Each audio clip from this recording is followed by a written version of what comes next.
ओम जय जय जय नमोस्तु नमोस्तु नमोस्तु नमो रिहंताणं नमो सिद्धाणं नमो आर्याणं नमो विद्याणं नमो देवे सर्वसावणं मंगलम भगवान वीरो मंगलम गौतमो गणी मंगलम कुंदकुंदाद्यो जय धर्मोस्तु मंगलम सर्वमंगल मांगल्यम सर्वकल्याणकारिकं प्रधानं सर्वधर्माणां जयनं जयतु शासनम्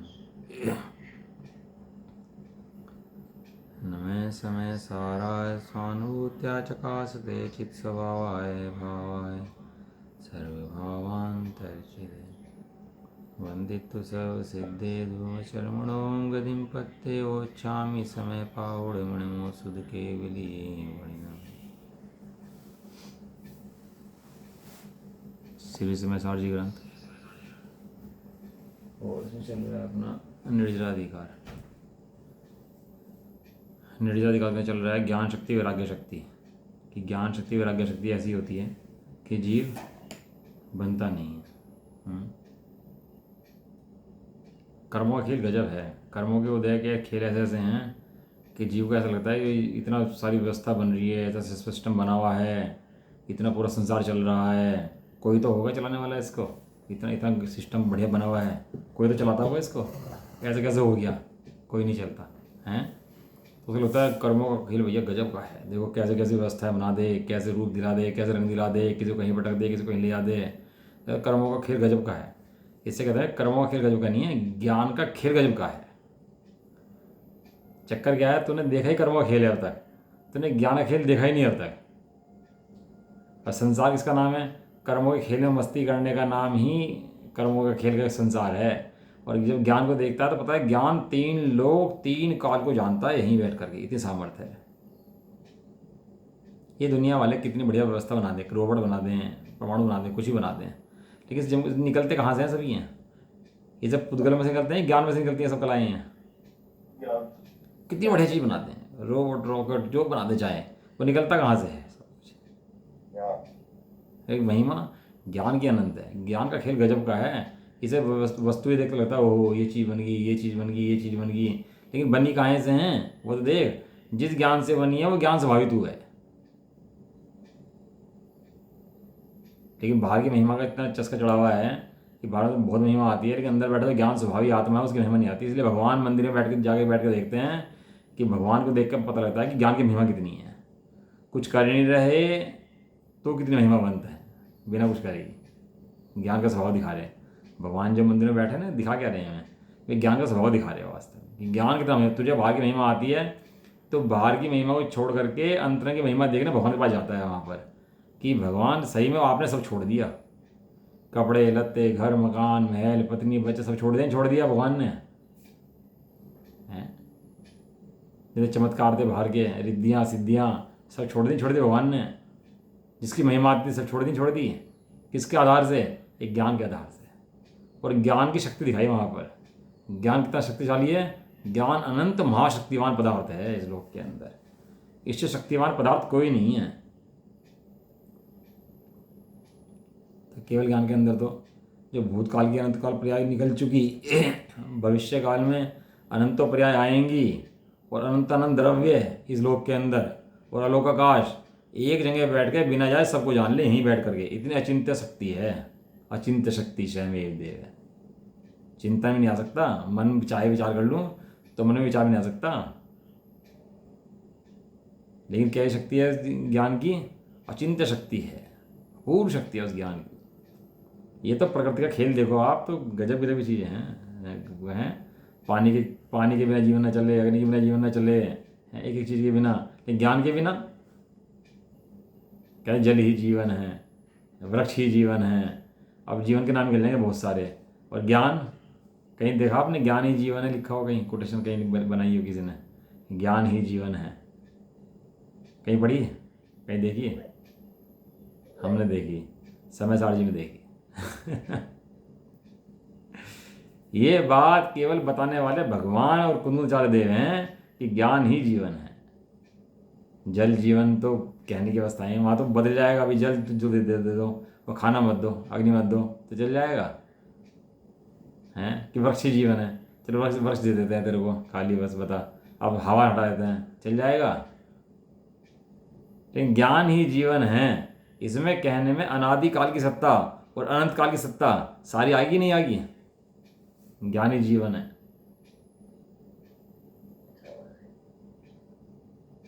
ज्ञान से महान इस जगत में वास्तव में कुछ भी नहीं है।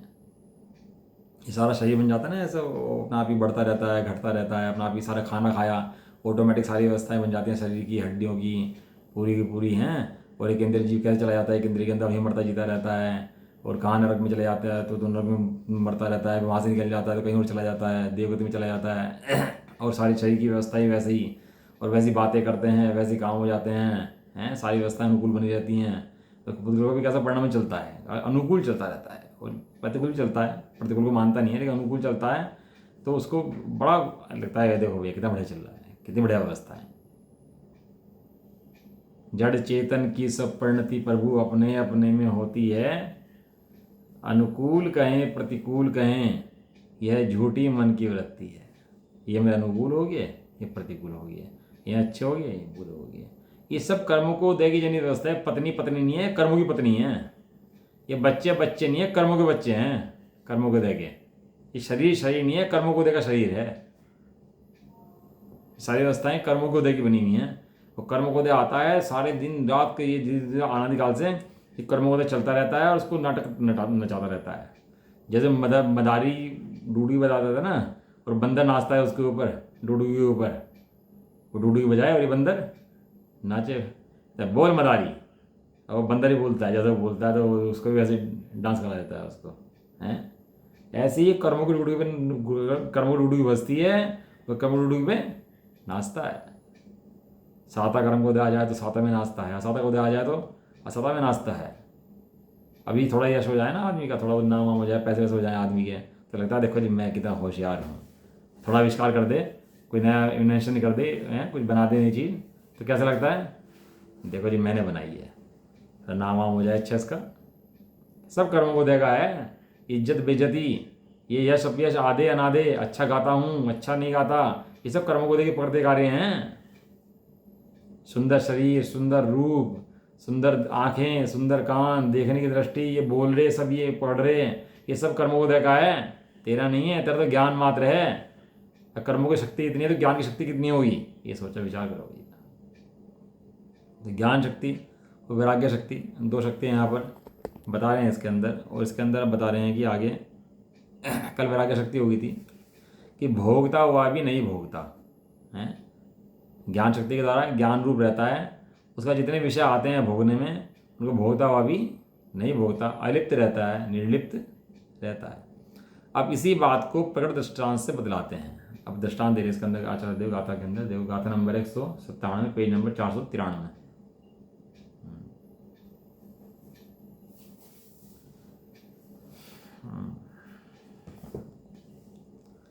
सेवंतो विण सेवदी असेवमाणो विसेव गो कोई, पगरण चेठा कस विण पायरणो तिसो होदी, सोता हुआ नहीं सेवता, नहीं सेवता सेवक बने, प्रकरण तनी चेष्टा करे, अरु प्राकरण जो नहीं हुए। कश्चित कोई तो सेव माने अपि, विषयों को सेवन करता हुआ भी ना सेवते सेवन नहीं करता, और ऐसे माने अपि को सेवन ना करता हुआ भी सेव का सेवन करने वाला है। दो दोस्त थे, दो दोस्त बैठे तो कहने लगे भैया पढ़ रहे थे, एक कहना चलो पिक्चर में चलते हैं यार, पिक्चर देख के आते हैं, मन कर रहा है पिक्चर देखने का। तो कहने लगा भाई मैं नहीं जा रहा, मैं तो पढ़ूंगा।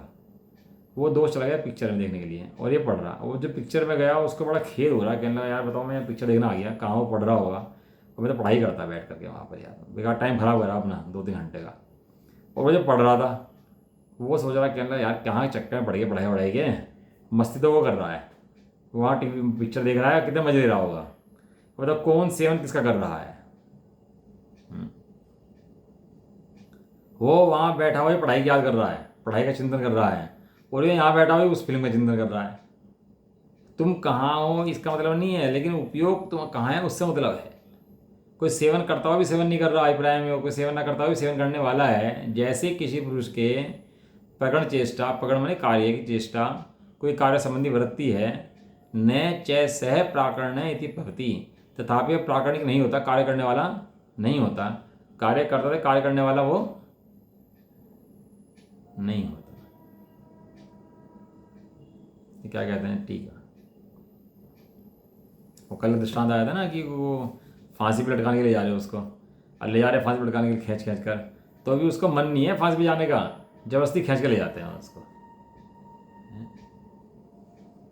ठीक है, जैसे कोई पुरुष किसी प्रकरण की क्रिया में प्रवर्तमान होने पर भी प्रकरण का स्वामित्व ना होने से प्राकरणिक नहीं है। जैसे कोई पुरुष क्रिया में प्रवर्तमान तो दिख रहा है, लेकिन स्वामित्व ना होने से वो उसको कार्य करने वाला नहीं है। जैसे बैंक का कैशियर है, 1 करोड़ रुपए आए, कौन गिन रहा है बैठ के, कौन गिन रहा है, कैशियर। कितने मन से गिन रहा,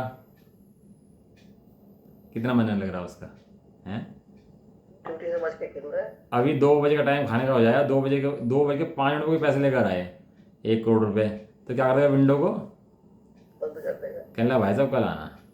और वहीं एक सेठ जी बैठे हों जिनका कर्जा डूबा हुआ हो, पैसे नहीं दे रहा हो, और सेठ जी को 3 बजे आया, सेठ जी खाना खा रहे थे, आधा खाना खा रहे थे, और पैसे लगाए, लो सेठ जी पकड़ो पैसे अपने, तो सेठ जी क्या करेंगे, अपना छोड़ देंगे।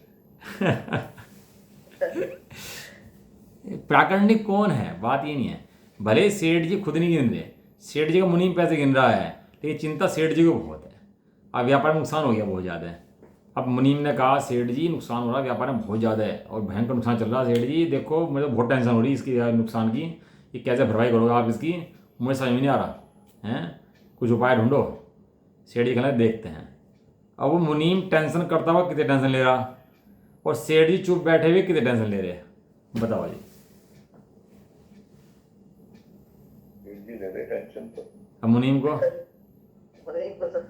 क्या टेंशन है, क्या तो यही रहा मुनीम जी, क्योंकि मुझे बहुत टेंशन हो रही है, व्यापार में बहुत नुकसान हो रहा है, यहाँ पे आप आपने फलानी डील कर ली तो नुकसान हो गया, मुझे बहुत चिंता है, आप कुछ करो इसको, है ये ऐसे नहीं। वो चिंता कहता हुआ कितना चिंतित है, तो सेठ जी को चिंता दे दी उसने। हाँ उधर सेठ से ट्रांसफर सेठ जी को कर दिया जाए, और सेठ जी चुप बैठे, सो रहे उठ रहे शांत बैठे, तो कितनी चिंता है उनको। अब ये समझ लो कि सेठ जी सोता उठता बैठता चलता फिरता कितना चिंतित है, और मुनीम चलता उठता बैठता फिरता कितना चिंतित है। सेठ ने पैसों को हाथ नहीं लगाया, भैयों को हाथ नहीं लगाया, कुछ काम नहीं कर रहा, वो मुनीम पूरा पूरा लगा हुआ है भैया लिखने में, हिसाब लिखने में, पूरा लेन देन लिखने में, बैलेंस शीट बनाने में उसकी, अब पूरा हिसाब समझाने में वो लगा हुआ है, वो घंटों लगा रहा है उसके अंदर। ये टेंशन किसे कितनी है। अब वो कार्य करता हुआ भी कार्य नहीं कर रहा, और वो कार्य नहीं करता हुआ भी कार्य कर रहा है। ऐसे ही ज्ञानी, मतलब वो दृष्टांत थोड़ा समझने हैं हमें, तो उसका दृष्टांत समझने हैं जो सिद्धांत है उसके पीछे। इस तरह ज्ञानी करता हुआ भी नहीं कर रहा, और अज्ञानी नहीं करता हुआ भी कर रहा है। अज्ञानी ने पूरे 3 लोक का बोझा सिर पर लिया हुआ है, और ज्ञानी के सिर पर अपने स्त्री पुत्र और देह का ही बोझा नहीं है। और सुनो, अपने राग का ही बोझा नहीं है ज्ञानी के सिर पर, तो समझ में रहा है। भोग तो दोनों वर्तमान स्थिति में वही रहे, ज्ञानी भी वहीं बैठा और अज्ञानी भी बैठा, लेकिन बोझा किसके सिर पे कितना है ये बताओ। इसलिए कह रहे जैसे कोई पुरुष किसी प्रकरण की क्रियाएं प्रवर्तमान होने पर भी प्रकरण का स्वामित्व न होने से प्राकरणिक नहीं है, और दूसरा पुरुष प्रकरण की क्रिया में प्रवृत्त न होता हुआ भी प्रकरण का स्वामित्व होने से प्राकरणिक है। क्रिया में प्रवृत्त होना या नहीं होना कारण नहीं है, मेन कारण स्वामित्व है। क्या शब्द है इसके अंदर, स्वामित्व। एक सेठ की 10 फैक्ट्रियाँ हैं, 10 फैक्ट्रियाँ चल रही हैं, सही चल रही हैं, कोई दिक्कत नहीं है। सेठ जी कभी जाते भी नहीं आते भी नहीं, अपना सेंटर ऑफिस में बैठते हैं, एक वो फैक्ट्री चलती रहती हैं, कभी गए नहीं कभी आए नहीं, वो एम्प्लॉई हैं वहाँ पर डेली जाते हैं आते हैं। तो सेठ जी को 10 फैक्ट्री में ना जाने पर भी स्वामित्व होने से कितनी फिक्र है। सारा का सारा खेल स्वामित्व का है। यदि जीव के दृष्टि में स्वामित्व ना होना तो जीव को कोई समस्या नहीं है, काम तो बहुत हो रहे दुनिया के अंदर, मरने जीने उठाने बैठने सब हो रहे, लेकिन दिक्कत कहाँ से होती है? जहाँ स्वामित्व मान लेता है वहीं से दिक्कत होती है। सारा खेल स्वामी बनने का है, बदल दूंगा, ले आऊँगा, हटा दूंगा, ऐसा कर सकता हूँ। ये जो स्वामी पना पुद्गल का लेके बैठा हुआ है ना, ये सारा का सारा कर्म बंध संसार यहीं से है, बस सारा सारा, और कहीं से नहीं है। इसी प्रकार सम्यक दृष्टि पूर्व संचित कर्मोदय से प्राप्त हुए विषयों का सेवन करता हुआ भी रागादिक भावों के अभाव के कारण विषय सेवन के फल का स्वामित्व न होने से असेवक ही है। ज्ञानी क्या जानता है कि ये जो क्रियाएं चल रही हैं सारी सारी बाहर में, ये सब मेरी चल रही हैं कि कर्मों की चल रही हैं? कर्मों की चल रही है। सब मरना जीना हारी मारी आना जाना लेना देना जो भी कुछ जितना कुछ है, ये पढ़ना पढ़ाना सब किसका चल रहा है? मेरा कि पुद्गलों का, कर्मों का? बताओ, कमाल है।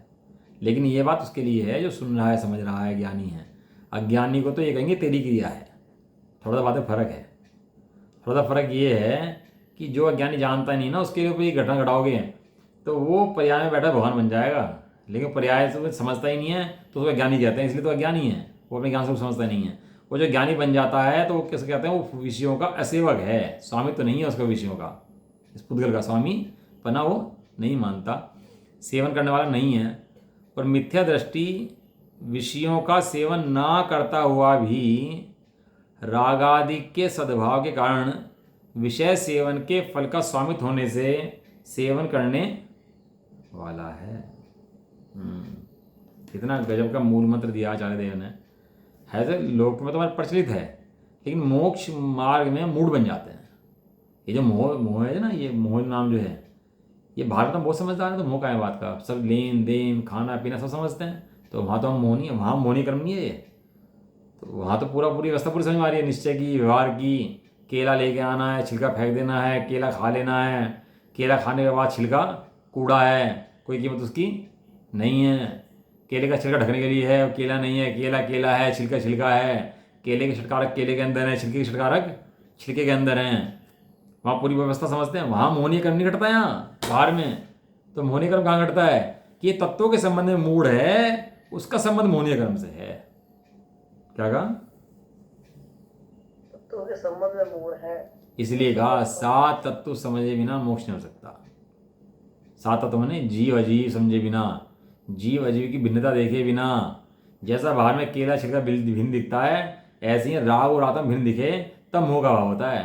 केले छिलके से मतलब नहीं है, आत्मा और उसके जो राग भाव है उनसे मतलब है। मोक्ष मार्ग का मूल क्या है?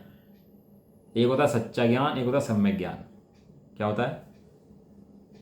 सच्चा ज्ञान, एक सम्यक ज्ञान। हाँ, सच्चा ज्ञान सम्यक ज्ञान। ये बाहर में हर काम करते हैं, सच्चा ज्ञान है, लेकिन सम्यक नहीं है। भारत बहुत न्यायवान लौकिकवान सब हैं, तो सब क्या हैं? ये सब सच्चे ज्ञान है। सम्यक ज्ञान कब है ये? कि सम्यक ज्ञान तब है कि जब ये जीव अजीव द्रव्य को जाने और भिन्न जाने। ये लोक का सबसे महान काम है। बाहर में तो उठापटक जीव ने बहुत कर ली, सब न्यायवान हैं, जज बन गए, न्यायवान बन गए जी, हम तो न्यायप्रिय हैं, न्यायवान हैं। न्यायप्रिय नहीं, बेईमान हैं। जो दो द्रव्य को भिन्न नहीं जानता और दो द्रव्य में भेद नहीं फाड़ता, वो न्यायवान नहीं है, वो बेईमान है। बेईमान नंबर 1 का। लोगों में भले प्रसिद्ध हो जाओ। इसलिए वो विषयों के सेवन करते हुए भी सेवन नहीं करता, वो विषयों को ना सेवन करता हुआ भी सेवन करता है। कुशील व्यक्ति बैठा हो, अब पराई स्त्री हो, पराई माता हो, बस सोचता रहता है बैठे उनके बारे में, वो इतनी सुंदर है, वो ऐसी है, वो ऐसी है, कहीं जाता माता कहीं नहीं है, बच्चे विचार करता रहता है मन में बैठा हुआ। और शीलवान व्यक्ति हो, जम्बू स्वामी हो, उनकी शादी कर दो 4 कन्याओं से, और पूरी रात उनके बीच में बैठा दो 4 कन्याओं के, तो भी विषयों का सेवन सामने होते हुए भी सेवन नहीं करने वाला है। ये सारा रुचि अरुचि का परिणाम है भाई, जो पहली गाथा में आया था ना, अरुचि भोग अरुचि परिणाम। भावार्थ, जैसे किसी सेठ ने अपनी दुकान पर किसी को नौकर रखा, और वह नौकर ही दुकान का सारा व्यापार, खरीदना बेचना इत्यादि सारा कामकाज करता है, तथापि वह सेठ नहीं है। सेठ ने क्या रखा? नौकर। नौकर सेठ है क्या? और सारा काम काज खरीदना बेचना, बहुत से तो इतने वो देते हैं, सारा काम छोड़ देते हैं उसके ऊपर ही, नौकरी के ऊपर। तो खरीद भी बेच भी जो करना तो ही कर। लेकिन वो ऐसा करते सेठ बनता है क्या? वो कौन है? वो नौकर है। तथा वह सेठ नहीं है, क्योंकि वह उस व्यापार का और उस व्यापार के हानि लाभ का स्वामी, क्या लिखा? स्वामी नहीं है। स्वामी नहीं है। ना व्यापार का स्वामी है, ना व्यापार के लाभ हानि। उसे लाला को सेठ जी को 1 करोड़ का फायदा हो जाओ, चाहे 1 करोड़ का नुकसान हो जाओ, उसे तो अपने 20-25 हज़ार से मतलब है। अभी तो सेठ जी ने कह दिया तेरे 25,000 में से 2,000 रुपये कट गए इस बार, तूने छुट्टी मार ली, तो नींद आ जाएगी उसका फिर। टेंशन हो जाएगी। अब 1 करोड़ रुपये घट गए, उसे उसकी टेंशन नहीं होगी। 2,000 रुपये कम हो जाएंगे ना उसके, तो उसे उसकी टेंशन हो जाएगी। क्यों टेंशन हुई उसकी उतनी भी? क्योंकि वो उतने का स्वामी समझा हुआ है उसने अपने आप को। भले लेन देन व्यापार कितना लंबा छोड़ा कर ले, कुछ फर्क नहीं पड़ता, लेकिन जितने का स्वामी समझेगा उतना दुख होगा। जितना स्वामी समझेगा उतना दुख होगा। जहां स्वामी समझेगा वहां दुख होगा, जब स्वामी समझेगा तब दुख होगा। है तो ज्ञान का स्वामी है भैया, तो ज्ञान का स्वामी बनना।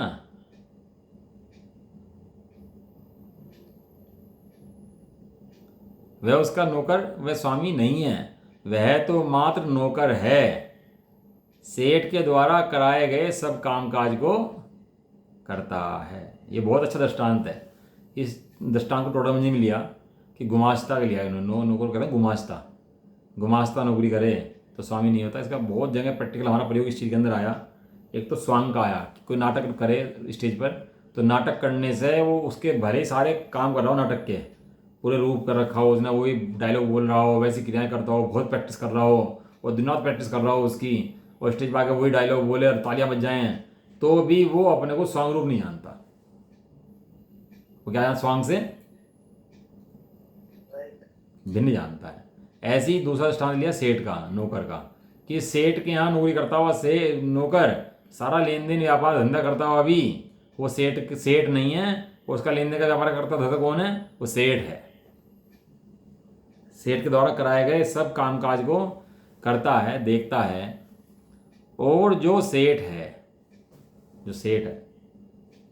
वह व्यापार संबंधी कोई कामकाज नहीं करता। लोक में तो क्या है, जो धनवान होता है ना, सेठ कहने लगे उसको।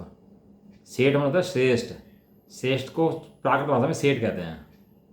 तो सेठ का मतलब क्या होता है? जो अपनी आत्मिक साधना करे वो सेठ है, और जो अपने आत्मिक साधना ना करे वो गरीब है। ज्ञान को धन कहा है। धन में ये बाहर के जो कागज रुपए हैं ना, इनको धन नहीं कहा। किसको धन कहा? ज्ञान को धन कहा। अभी नोटबंदी होगी और नोट घर में रखे थे, वो धन था क्या? अब आपने निकल जा घर में 1,000 का नोट रखा हो, घर में तो नोट है कि कागज का टुकड़ा है? कागज का टुकड़ा है। और ज्ञान का धन देख ले एक बार तो त्रिकाल ज्ञान का धन है, वो कहीं जाने आने वाला नहीं है। और ज्ञान का धन तो सदाकाल रहने वाला है, इसलिए कहा ज्ञान धन है। ये धन है ही नहीं। और सेठ कौन है? जो श्रेष्ठ है। श्रेष्ठ कौन है? जो ज्ञान धन को पहचानता है, वो सेठ है। और जो सेठ है वे व्यापार संबंधी कोई कामकाज नहीं करता, घर ही बैठा रहता है। जयचंद छापड़े जी क्या कह रहे? वो कहीं जाता नहीं आता नहीं, घर में बैठा रहता है। एक फ़ोन बजेगा बस खाली कि भाई साहब एक इनकम टैक्स की रेट बढ़ गई और 10 करोड़ रुपये रखे सीज हो गया। अब बताओ, कहीं गया नहीं, कहीं आया नहीं, फ़ोन बजा, अंदर क्या हो गया उसके? अंदर खलनी मच गई उसके दिमाग सुनते ही। घर ही बैठा रहता है। तथापि उस व्यापार तथा उसके हानि लाभ का स्वामी होने से वही व्यापारी सेठ है। बात ये कह रहे मन वचन काय की क्रिया कितनी मूल है उससे नहीं है, मतलब स्वामी बने से है। जीव जिसका स्वामी समझता है वहां से दुखी होता है। अब पत्नी का स्वामी समझ लो, मेरे साथ परिणाम करनी चाहिए, अब परिणाम ना करे तो दुखी होगा। बच्चे अपने साथ परिणाम करने चाहिए, नहीं हो तो दुखी होगा। यह दृष्टांत सम्य दृष्टि और मिथ्या दृष्टि पर घटित कर लेना चाहिए। अब ये दृष्टांत जो है सम्य दृष्टि कैसे होते हैं, मिथ्या दृष्टि कैसे होता है, उस पर स्वयं ही अपना आप ही घटित कर लेना चाहिए। सारी दिन की प्रक्रिया के अंदर लाना चाहिए कि मैं इसका स्वामी बनता हूँ कि नहीं बनता। मैं ज्ञान का स्वामी हूँ कि ये जो क्रियाएँ चल रही हैं इनका स्वामी हूँ। ये भागती हुई ट्रेन जो चल रही है ना पर्यायों की, मैं इनका स्वामी हूँ कि अखंड एक द्रव्य जो मैं हूँ मैं उसका स्वामी हूँ।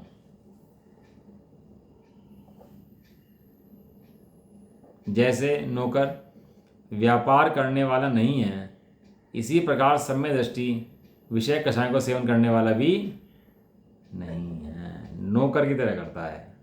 जब नौकर करता है सेठ जी काम, ऐसे घर गृहस्थी के, व्यापार धंधे के, शादी ब्याह सब काम करता है, काहे की तरह?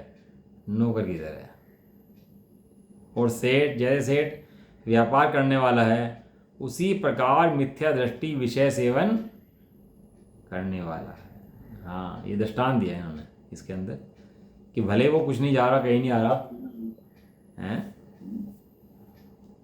बैठा बैठा सेवन करता रहता है।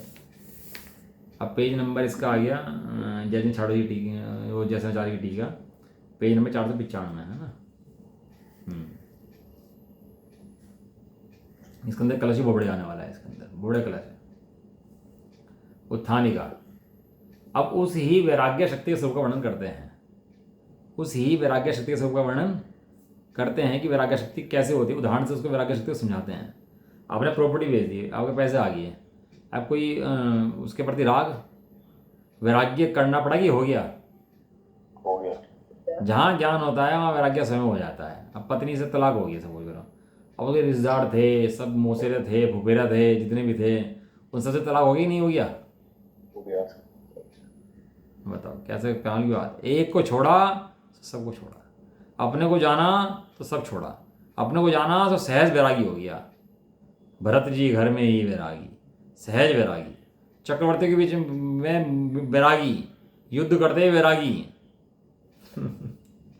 तो वैराग्य लक्षण उसका नाम नहीं है कि वो जा करके मंदिर जंगलों में बैठे मात्र उसका नाम वैराग्य हो, ऐसा नहीं है। ये सम्यक दृष्टि वैरागी है। तात्पर्य का निर्विकार स्व संवेदन ज्ञानी जीव अपने गुण स्थान के योग्य भोजन पान आदि पंचेंद्रिय भोग को सेवन करता हुआ भी सेवन करने वाला नहीं है। ये भाई साहब बोलते थे गुणस्थान प्रमाण। ये गुणस्थान प्रमाण जो है बड़ा बड़ा शब्द है। कितना लाभ होगा ज्ञानी को? पत्नी है, बच्चे हैं, सब खाना पीना, व्यापार धंधे से कितना, कब तक रहेंगे, कितना रहेगा? गुणस्थान प्रमाण रहेगा। चौथे गुणस्थान के योग्य है, चौथे गुणस्थान जितना रहेगा। 5 गुणस्थान में 5 गुणस्थान जितना रहेगा। छठे में छठे जितना रहेगा। कौन से गुणस्थान में कितना राग रहेगा? कि जिस गुणस्थान में जितना राग प्रमाण है उस उतना रहेगा। और इसके कषायों के भेद जो है ना, असंख्यात लोक प्रमाण भेद हैं इसके। इनके जो भेद है ना, जो राग के भेद हैं, असंख्यात लोक प्रमाण होता है। परिणाम बदल जाते हैं। एक एक जीव के सम्यक दृष्टि की भी एक जाति की नहीं मिल सकती, विभिन्न जातियाँ मिलेंगी सम्यक दृष्टि की भी। अब थोड़ा विचार करना इस बारे में आप लोग खुद ही ना। गुण स्थान की योग्य भोजन पान करता है तो भोजन पान करता हुआ भी वो सेवन करने वाला नहीं है। और दूसरा कोई अज्ञानी जीव राग आदि का सद्भाव होने से सेवन ना करता हुआ भी सेवन करने वाला है। दूसरा कोई जीव हो वो सेवन नहीं करता तो भी सेवन करने वाला होता है।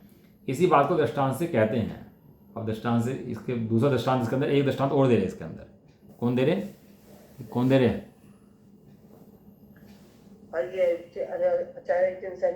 हाँ, जैसे आचार्य। जिनसेन दूसरे हुए हैं, जैसेन दूसरे हुए हैं।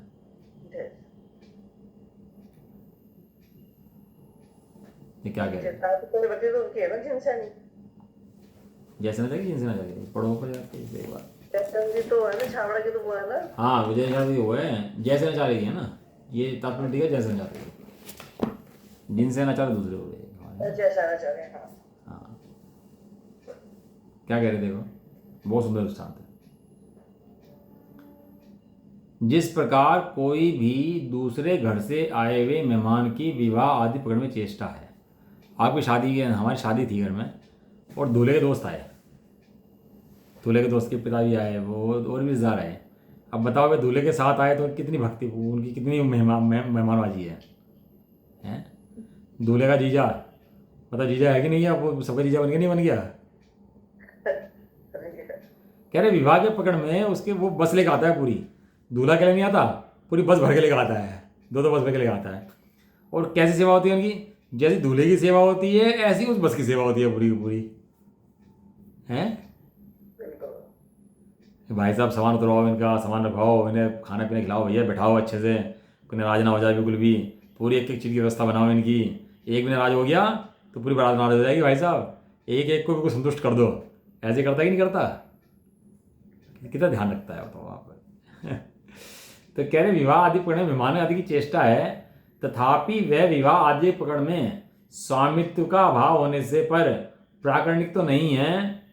अन्य प्रकरण का स्वामी नृत्य गीत आदि प्रकरण व्यापार को ना करता हुआ भी प्रकरण के प्रति राग होने से प्राकरणिक है। वह विवाह के प्रकरण में स्वामित्व का अभाव, उनके प्रति स्वामित्व का अभाव होने से उसको पूरा स्वामित्व नहीं लेता, और उसके नृत्य हो रहे हैं, गीत हो रहे हैं, पकड़ हो रहे हैं, तो भी यदि ना भी इन्वॉल्व हो रहा हो तो भी उन्हें पूरा इन्वॉल्व है, क्योंकि व्यवस्था संभाली हुई है पूरी पूरी से। उसी प्रकार परमार्थ तत्वज्ञानी जीव विषयों का सेवन करता हुआ भी असेवक होता है। अज्ञानी जीव राग आदि के सद्भाव के कारण सेवन ना करता हुआ भी विषयों का सेवन करने वाला है। अज्ञानी जीव जो है विषयों का सेवन करने वाला है। अब इसमें एक वो दे रहे हैं, क्या नाम, कलश नंबर है इसका 136, बोर्डे कलश है, पढ़ लेते हैं इसको एक बार।